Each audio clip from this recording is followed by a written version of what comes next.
Ankafalina ny orabakanao atokantrano manaraka ny televizionna malagasy amty fasivy am'roapolon'ny volana aprily 17 sy 2000 ety mikasika ny mandravitra ny metotoetry ny androtsika dia somary miditra tsikelikely makany amin'ny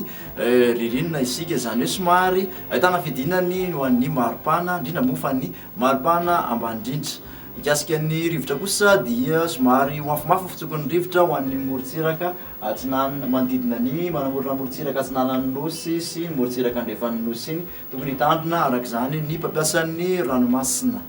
mikasika ny toetry ny andro moa dia somary ahitana orana malefaka somary matevina ny ilana atsinanana manontolo sava anaranjorofo atsinanana aloatra mangoro mahazo ny faritra vadivavy fitovinany ka rahaty amin'ny faritra atsimo atsinanana andrahoana kosa ny andro raha hoan'ny faritra ampovoantany manontolo izay somary mety arahanerika raha hoan'ny voamaraina maina kosa raha hoan'ny faritra sisa ny tolakandro dia ahitana orana malefaka somary matevina hatrany ny ilana atsinanana manontolo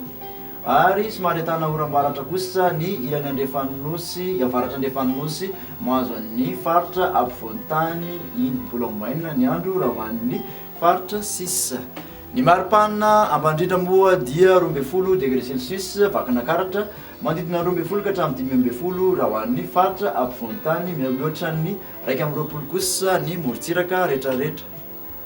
530 ny maripana ambondrindra any Toliara manodidina ny 130 ka hatramin'ny 530 ho an'ny morotsiraka andrefana ary 720 ka hatramin'ny 130 kosa raha ho an'ny morotsiraka atsinanana raha mikasika ny ampovoantany dia manodidina ny 20 ka hatramin'ny 30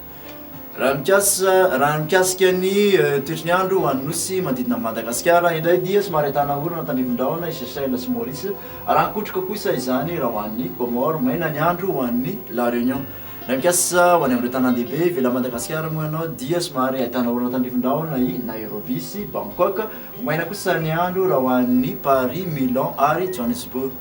dia izay ndray ary tompoko nasazototranao tamin'ity anio ity manasanao amin'ny manaraka indray veloma tompo